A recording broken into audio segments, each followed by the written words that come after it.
যদি কোনো স্বামী তার ধার্য করা মোহর কে না দিয়া মারা যায়, কিয়ামতের দিন এই স্বামীর আমল নামার ইবাদত বন্দেগীর সওয়াব স্ত্রীকে দিয়া দিতে হবে, আর স্ত্রীর আমল নামার গুনাহগুলি নিজে নিয়া ডাবল শাস্তির যোগ্য হইয়া জাহান্নামে যেতে হবে। বিয়া করলো হালাল কাজ, জাহান্নামে যাবে কেন? তার বিয়া হালাল নয়, বিয়া হারাম। যে মোহর দেওয়ার ইচ্ছা রাখে না, বিয়া করে শুধু মুখে মুখে একটা পরিমাণ কয় 9,09,999 টাকা কাবিনে দেখায়, আপনি কিরকম 9,09,999 টাকা কাবিনে দেখায়। আমি এক নসারে জিজ্ঞাসা করছিলাম, এই বেটা 9 লাখ টাকা যে লেখাইছ দিবে কেমনি? হয়তো যদি দেওয়া লাগে না, আমি কইতে লেখাইছ কেন? কয় এটা একটা বেটাগি, খার কাবিন কত লাখ টাকা লেখা আছে, এটা একটা বেটাগি। এরকম বেটাগিরি যারা করতো হাদিস শরীফে রাসূল করিম সাল্লাল্লাহু আলাইহি ওয়াসাল্লাম বলেন, যে ব্যক্তি এমন একটা মোহর সাব্যস্ত করিয়া বিয়া করলো যেটা আদায় করার ইচ্ছা নাই, এই লোকটা সারা জীবনে যতদিন তার বিবির সাথে মিলামিশা করবে ততটা জিনার গুনাহ তার আমল নামায় লেখা হবে। কার সাথে দেখাইতো বেটাগিরি? আল্লাহর সামনে হারিলে বুঝিলেই ভাই বেটাগিরির ফল কত। বেটার বিয়া হালাল হয়েছে না হারাম? হারাম। কাবিনে যে পরিমাণ টাকা লেখা হয় এটা পরিশোধ করার ইচ্ছা না থাকলে বিয়া হারাম হারাম হারাম। তাহলে যাদের বিয়া সংসারের কাজ, তাদের বিয়ার মধ্যে কি আছে? হালাল হারাম কি আছে? সংসারের কাজই আপনার বিয়া, তবুও হালাল হওয়ার জন্য আলেমদের কথা মতো বিয়া করতে হবে। কাবিনে তত টাকা লেখাও যত টাকা তোমার পরিশোধ করার ইচ্ছা।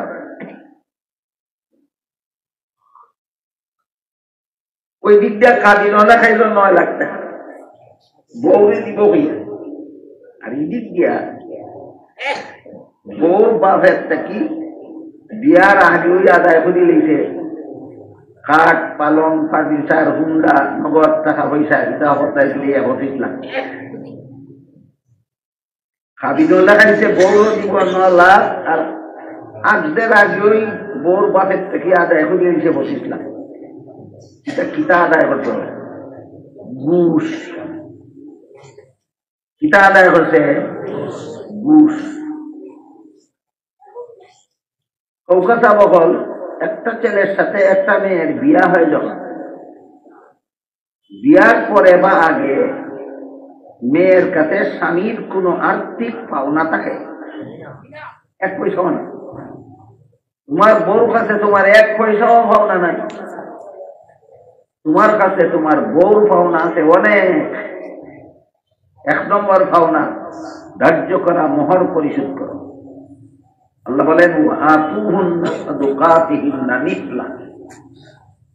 তোমাদের স্ত্রীদের মোহর খুশি মনে আদায়। 1 নম্বর পাওনা হইল তোমার কাছে তোমার স্ত্রীর মোহর আদায় করো। 2 নম্বর পাওনা হইল সারা জীবনের খুরাকি দাও। 3 নম্বর পাওনা হইল সারা জীবনের পোশাক দাও। 4 নম্বর পাওনা হইল সম্মানের সাথে জীবন যাপনের উপযোগী বাড়ি ঘর দাও। 5 নম্বর পাওনা হইল হালাল পথে চালাও। একটা স্বামীর কাছে তার বউর কটা পাওনা ফরজ? 5টা পাওনা আছে ফরজ। কোনটা জানে না? গুড়ার ডিম বেটাই দেওয়া বললি ইডিয়া হালাল হইল প্রত্যেকটা স্বামীর কাছে। আপনারা এখানে যারা বয়া আছেন কেউ মনে হয় কেউ স্বামী না, যারা বয়া আছেন এখানে একজন কেউ স্বামী না। যদি কেউ স্বামী থাকিয়া তখন কেউ নৌকা আপনার কাছে আপনার বিবির 5টা পাওনা আছে আদায় করা বড়। কটা পাওনা আছে? 1 নম্বর মোহর, 2 নম্বর সারা জীবনের পোশাক, 3 নম্বর সারা জীবনের খোরাক, 4 নম্বর সারা জীবন বসবাস করার উপযোগী বাড়িঘর, 5 নম্বর হালাল পথে সারা জীবন চালান। সারা জীবন কোন পথে চালানি? লাল পথে চালানি। স্বামীর সাথে স্ত্রীর পাওনা, পরও জানে না, হারামও জানে না, কোনটাই জানে না, মনটাই চাইছে বিয়া করতো, বিয়া করি লিখছে। এর বিয়া হালাল না হারাম? এই জন্য সংসারের কাজ আলেমদের কথা মতে করতে হবে, নাইলে তুমি সংসারের কাজ করিয়া কাজ করতে গিয়া হারাম করবে, আর হারাম করলেই তোমাকে জাহান্নামে যেতে হবে। কোনো সন্দেহ নাই তোমার বিয়া তোমার জাহান্নামে না। যে বেটায় বিয়া করছে বউরে মোহর দেওয়ার দরকার ওই মনে করে না, এর বিয়া এর জাহান্নামে নিবে। যে বেটায় বিয়া করছে সারা জীবনের কুরাকি দেওয়া যায়, তার কাছে বউ পাও না, এটা জানেওই না, তার বিয়া তারে জাহান্নামে নিয়ে যাবে। যে বেটায় বিয়া করছে তার সাথে যে তার বউ সারা জীবনের পোশাক যে পাও না, এটা জানেওই না, তার বিয়ার কোনো সন্দেহ নেই, তার জাহান্নামে নিয়ে যাবে। বাড়ি ঘর যে স্বামীর কাছে স্ত্রীর পাও না, এটা জানেওই না, তোমার বিয়া তোমার জাহান্নামে নিবে। জাহান্নামে যাওয়ার জন্য আর কোনো গুনাহ করা লাগতো না। বউরে সারা জীবন হালাল পথে চালাও না যদি, পর্দাত রাখো না যদি, শরীয়ত মতো বউরে যদি পর্দাত রাখো না, বেপর্দা হইয়া ঘরটা কি বার হইতে দেও, তোমার এই বউরে তোমার গলা গামছা বান্ধিয়া টাইনা জাহান্নামে লইয়া যাবে। বুঝি থাকলে কলকাতা বকল, বিয়া যদি সংসারের কাজ ধরি তবুও কার কথা মতে করতে হবে, না করলে কি হইব? হারাম হইব, জাহান্নামে যাইবা। সংসারের কাজ মনে করেও যদি বিয়া করো তবুও আলেমদের কথা মতে করতে হবে। ইমান গড়া মতো বিয়া করলে বিয়া তোমার হারাম হইব, দাম্পত্য জীবন হারাম হবে, এই বিয়া তোমাকে জাহান্নামে নিয়ে যাবে।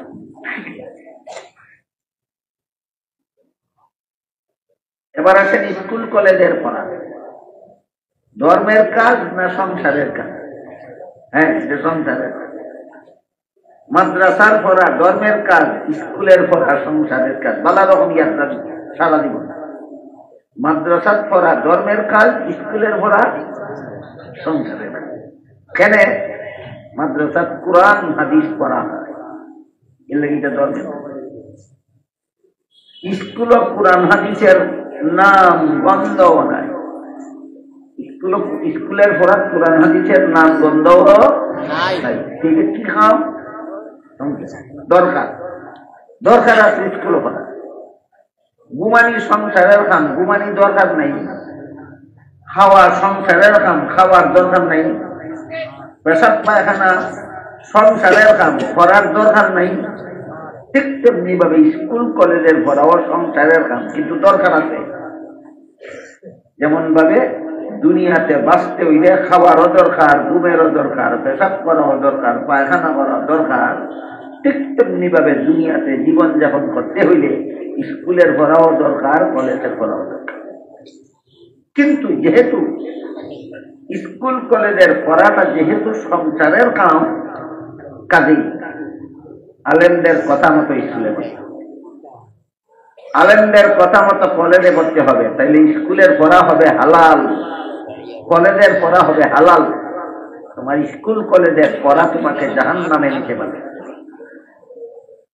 আলেমের সাথে কোনো যুগ নাই, জিজ্ঞাসা নাই, পরামর্শ নাই। মন গড়া মতো স্কুলে পড়ো, মন গড়া মতো কলেজে পড়ো, কোনো সন্দেহ নাই। রেডি থাকো, মরতে দেরি হবে, জাহান্নামে যাইতে দেরি হবে না। তোমার স্কুলের পড়া মরার সাথে সাথে তোমার জাহান্নামে নিয়ে যাবে। তোমার কলেজের পড়া মরণের সাথে সাথে তোমার জাহান্নামে নিয়ে যাবে। আপনারা মনে প্রশ্ন জাগতে পারে, পড়ায় আবার জাহান্নামে নেয় কেন? রাইতের ঘুমে কেমনে জাহান্নামে নেয়?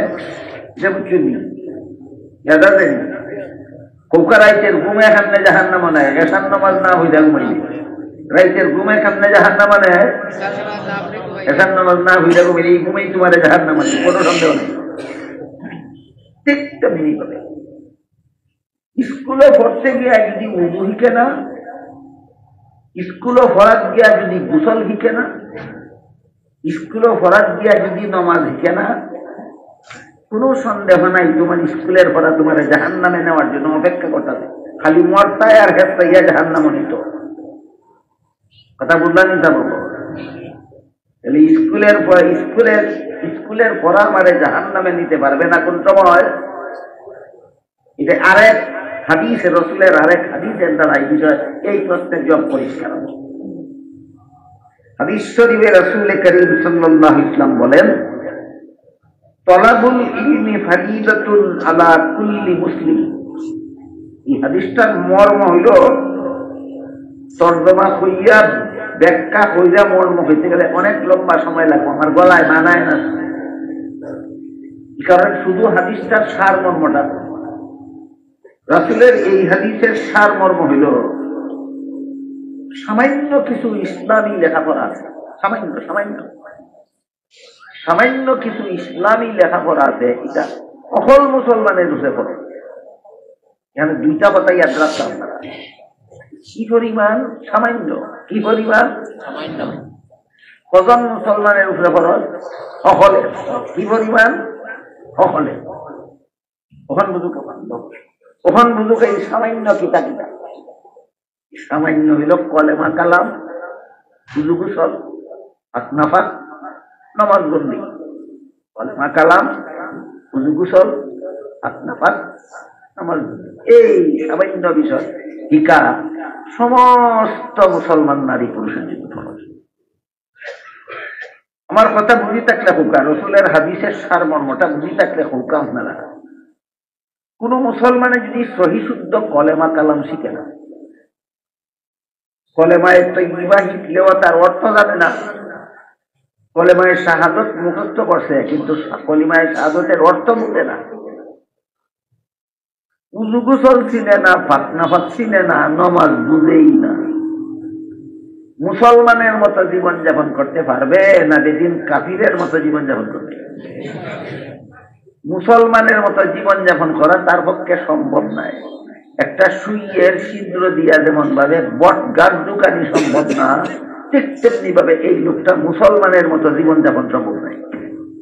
যে কলেমা কালাম শিখছে না, উযু গোসল শিখছে না, নাফাক শিখছে না, 5 বেলার নামাজ আদায় করা শিখছে না, এ মুসলমানের মতো জীবন যাপন সম্ভব নয়।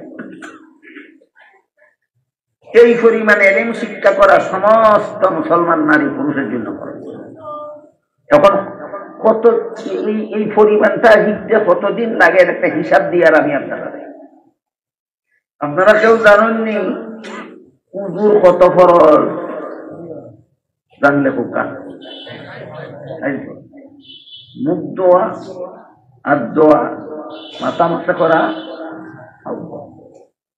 এই 4 ফরজ শিখতে 4 মাস লাগে, 4 সপ্তাহ লাগে, 7 দিন লাগে, 60 ঘন্টা লাগে না 1 মিনিট যথেষ্ট?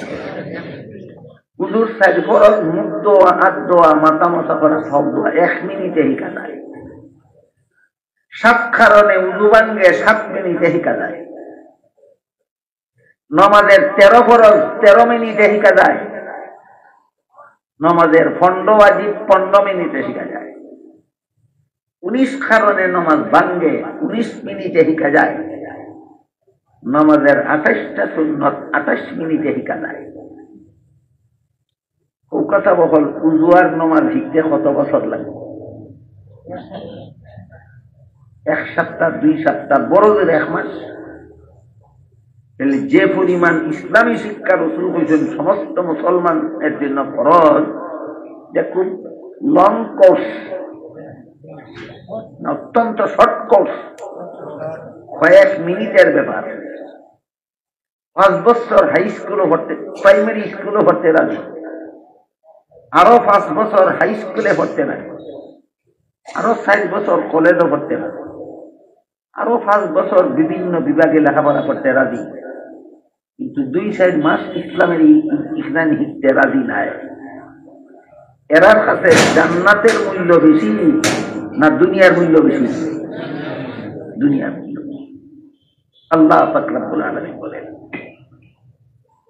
বাল তুসিরুনাল হায়াতাদ দুনিয়া ওয়াল আখিরাতু খায়রুম ওয়া আবকা ইন্না হাযা লাফিস সুহুফিল উলা সুহুফি ইব্রাহিম ওয়া মূসা। তোমরা তো আখিরাতের জান্নাতটা কি দুনিয়ার তুচ্ছ ভোগ বিলাসে প্রাধান্য দাও, এটা কোনো মুমিন মুসলমানের খাস নাই। আখেরাতের জীবন অসীম, ভোগ বিলাস উন্নত মানের, ওইটাকে প্রাধান্য দাও। আর দুনিয়াতে যে পরিমাণ না হইলে চলা যায় না, এই পরিমাণ অর্জন করো। দুনিয়া উপভোগ করার চেষ্টা করো কি পরিমাণ তুমি দুনিয়াতে বাইরে পরিমাণ।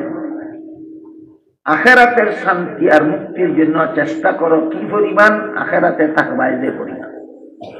বুঝি থাকলে হুকা দুনিয়ার বেশি দিন থাকবো না, আখেরাত বেশি দিন। দুনিয়ার লাগি যতক্ষণ মেহনত করি, আখেরাতের এর থেকে বেশি মেহনত করার কথা করার দিন করে। এখন হুকা এই যে উজু, গোসল, পাক নামাজ, রোজা, এগুলি ইসলামের লম্বা সিলেবাস, অতি সংক্ষিপ্ত সিলেবাস, মাত্র কয়েক মাসের সিলেবাস। এই সিলেবাসটা বর্তমান সমাজের 80% জন মুসলমান মা বাপে কলিজার টুকরা ছেলে মেয়েরে হিকায় না। কতজন? 80% জন মা বাপে এই সামান্য ইসলামের শিক্ষা কলিজার টুকরা ছেলে মেয়েরে হিকায় না। বালা করি জানে স্কুলে ভর্তি করে দিলে মাস্টরের বাপেও তার এইটা শিখাইতো না। জানেনি না? জানে না, নিজেও শিখাইল না, স্কুলের তালাতে শিখাইতো না। জানি শুনি নিজের ছেলেরে নিজের মেয়েরে স্কুলে ভর্তি করাই এমন কোয়া এমন শুনি স্কুলে হইয়া নমাজি হইবনি না বেনমাজি হইব। ইয়াদ রাখিও, তোমার এই স্কুলের পড়া হাত ধরি বই থাকছে, তুমি মরতায় আর জাহান্নাম নিত। বুঝুননি কথা? যাব যে স্কুলের পড়ায় তোমারে কলেমা শিখতে দেয় না, যে স্কুলের পড়ায় তোমারে উজু শিখতে দেয় না, যে স্কুলের পড়ায় তোমারে নমাজ শিখতে দেয় না, ইটা পড়াত গেছো আলিমের কথা না শুনিয়া অপেক্ষায় থাকো, মরতায় আর তোমার স্কুলের পড়ায় তোমারে জাহান্নাম টাইনা নিত। এই মর্মে আল্লাহ পাক রব্বুল আলামিন পবিত্র কোরআনে বলে, ইয়া আইয়ুহাল্লাযীনা আমানু কু আনফুসাকুম ওয়া আহলিকুম নারাম ওয়াকুদুহান নাস ওয়াল হিজারা। হে মুমিন মুসলমানেরা, তোমরা নিজেরাও জাহান্নাম থেকে বাঁচার পথে চলো, তোমাদের পরিবার পরিজন, বিবি বাচ্চা, ছেলে মেয়েকেও জাহান্নাম থেকে বাঁচার পথে চালাও। জাহান্নাম থেকে বাঁচার পথে চালাও। আমার কথা বুঝি থাকলে হোক কথা বল, আমি আমার ছেলে মেয়েরে জাহান্নাম থেকে বাঁচার পথে চালাইনু কলেমা কালাম না শিখাইয়া, উজু গোসল না শিখাইয়া, নমাজ বন্দেগী না শিখাইয়া। এখন তুমি তোমার ছেলে মেয়েরে যে তা না শিখাইয়া কি বাস্ত নাই, তার বাদেও তার স্কুলে দিছ, তুমি তোমার নিজের পায়ে লাথি দিয়া তোমার কলিজার টুকরা ছেলে মেয়েকে জাহান্নামে পাঠাইছ, কোনো সন্দেহ না। এই কারণে রাসূল করিম সাল্লাল্লাহু আলাইহি ওয়াসাল্লাম বলেন, আও মুস্তামিআন, তোমরা যারা আলিম না, আলিমের ছাত্র না, জীবনের সকল কাজ আলিমদের কথা মতো করো। বিয়া করবায় আলিমের কথা মতো, গৃহস্থী করবায় আলিমের কথা মতো গৃহস্থী করো, ব্যবসা করবায় আলিমের কথা মতো ব্যবসা করো, স্কুলে পড়বায় পড়াইবায় আলিমের কথা মতো পড়াও, কলেজে পড়বায় পড়াইবায় আলিমের কথা মতো পড়াও। তোমার স্কুলের পড়া তোমারে জাহান্নামে নিতে পারবে না, তোমার বিয়া তোমারে জাহান্নামে নিতে পারবে না, তোমার ব্যবসা তোমারে জাহান্নামে নিতে পারবে না, তোমার চাকরি তোমারে জাহান্নামে নিতে পারবে না, তোমার গৃহস্থী তোমারে জাহান্নামে নিতে পারবে না। কারণ আলিমের কথা মতো সংসারের কাজ করলে হালাল উপায়ে করা যায়। আলিমের কথা মতো সংসারের কাজ করলে কি উপায়ে করা যায়? হালাল উপায়ে করা যায়। এই কারণে ধর্মের সকল কাজ করব আমরা আলিমদের কথা মতো কেন? শুদ্ধ হওয়ার জন্য। আর সংসারের সকল কাজ করব আমরা আলিমদের কথা মতো কেন? হালাল হওয়ার জন্য।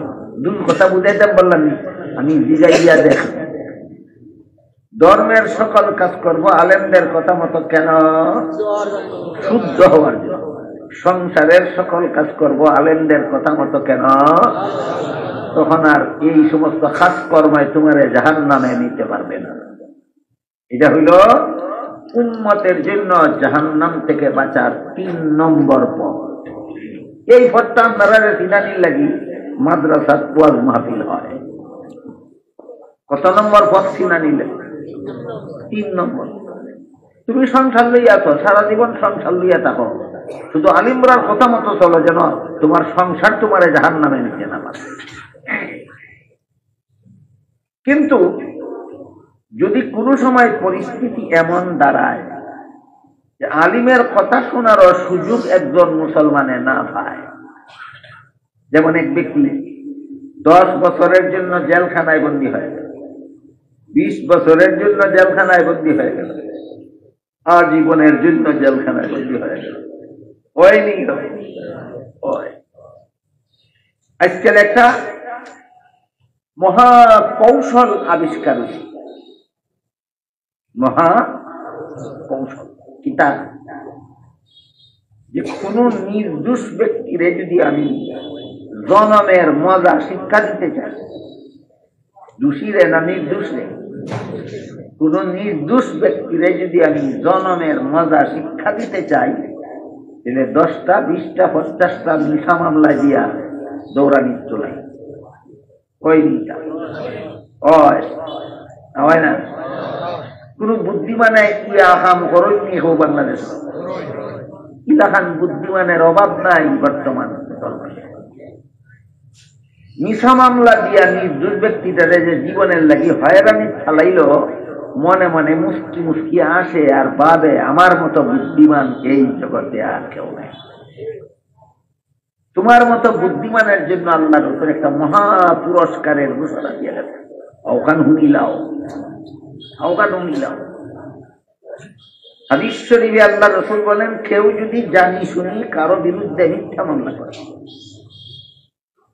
আর কোন কৌশলে আদালত থেকে রায়টাও তার পক্ষে নিয়ে যায়, মামলা হচ্ছে জানি শুনি মিছা আর কৌশলে রায়টাও লই লাইছে, রাসূল বলেন সে আদালতের রায় পাইছে না, জাহান্নামের সার্টিফিকেট পাইছে।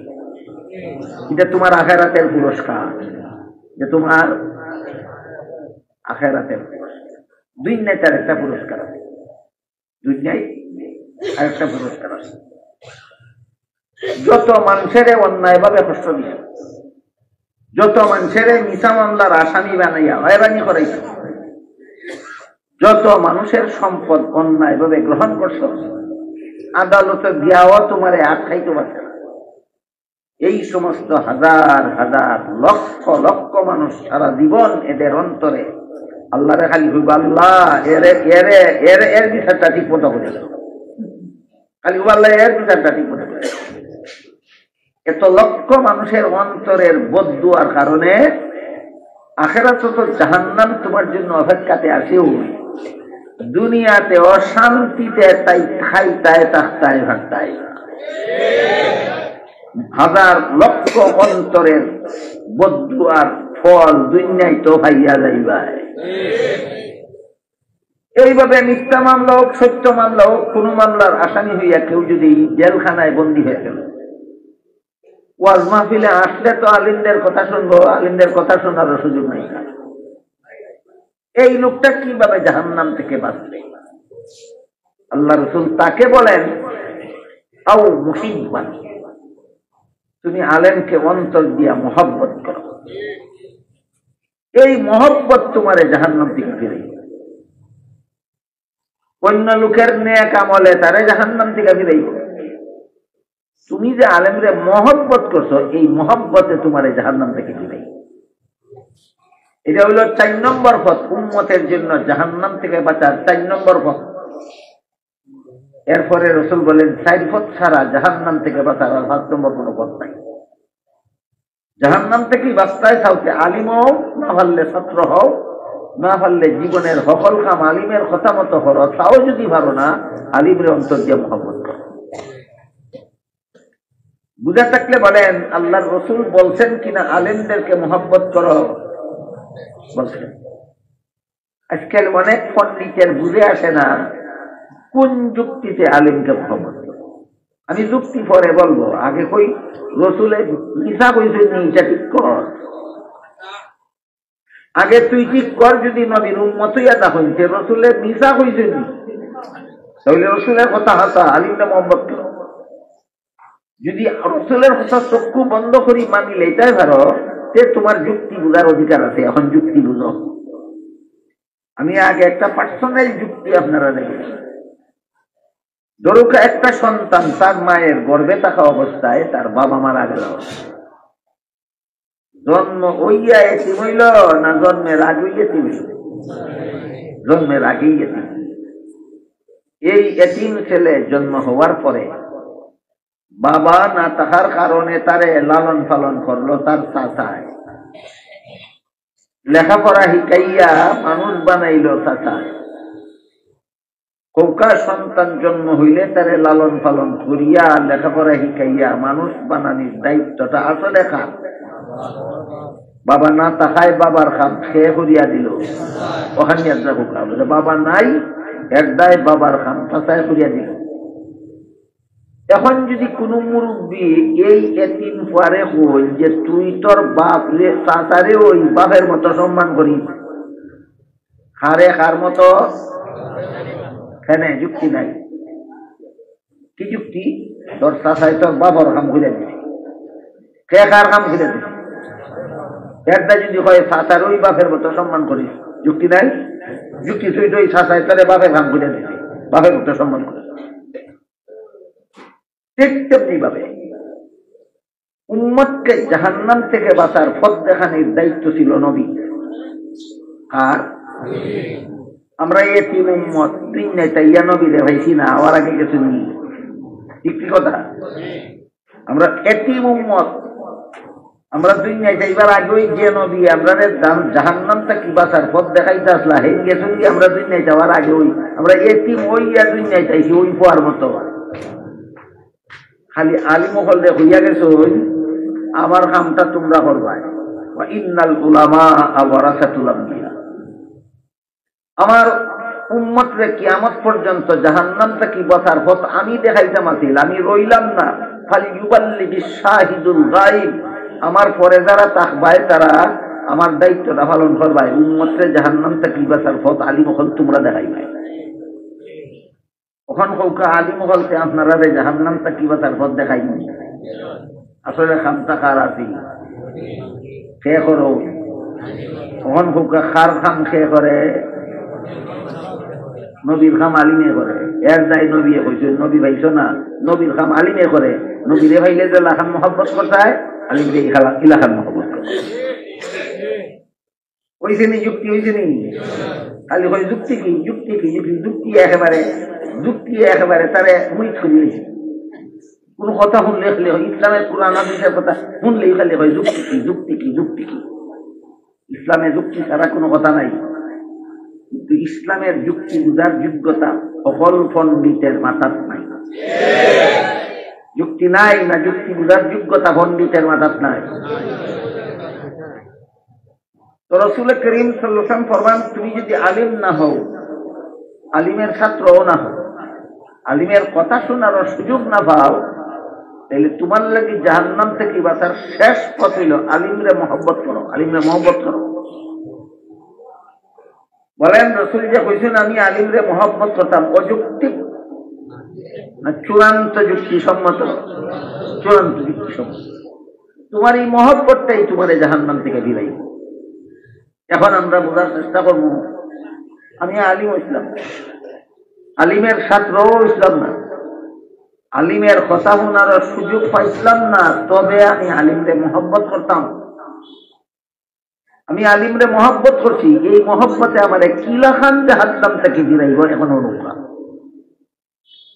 হাদিস শরীফে রাসূল করিম সাল্লাল্লাহু আলাইহি ওয়াসাল্লাম ফরমায়েন, সারা দুনিয়ার সমস্ত মানুষ যখন জীবনের সকল কাজের হিসাব দেওয়ার জন্য হাসরের মাঠে দাঁড়াবে, ঠিক নি কথা? ঠিক নি? জীবনের সকল কামের হিসাব হাসরের মাঠে দাঁড়াইয়া আল্লাহর কাছে দেওয়া লাগবে নি?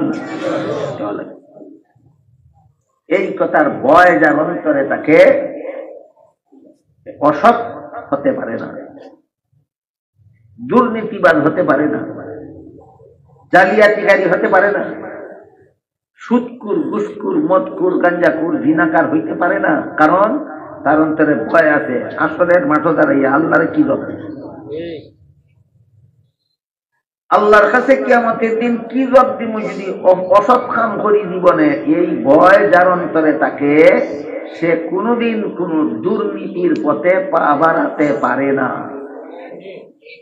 আর এই ভয় অন্তরে জাগ্রত হয় একমাত্র মাদ্রাসা শিক্ষার দ্বারা, একমাত্র মাদ্রাসা শিক্ষা। কাজে মাদ্রাসা শিক্ষা ছাড়া দুর্নীতি মুক্ত সমাজ গড়ার বিকল্প কোনো ব্যবস্থা দুনিয়াতে নাই। মাদ্রাসা শিক্ষা ছাড়া দুর্নীতি মুক্ত সমাজ গড়ার কোন শিক্ষা দুনিয়াতে। ডাক্তার গড়ার শিক্ষা আছে, ডক্টর গড়ার শিক্ষা আছে, বিজ্ঞানী গড়ার শিক্ষা আছে, দার্শনিক গড়ার শিক্ষা আছে, কিন্তু শেষ বিচারের ভয় অন্তরে জাগাবার মতো শিক্ষা একমাত্র মাদ্রাসা ছাড়া আর কোথাও নাই।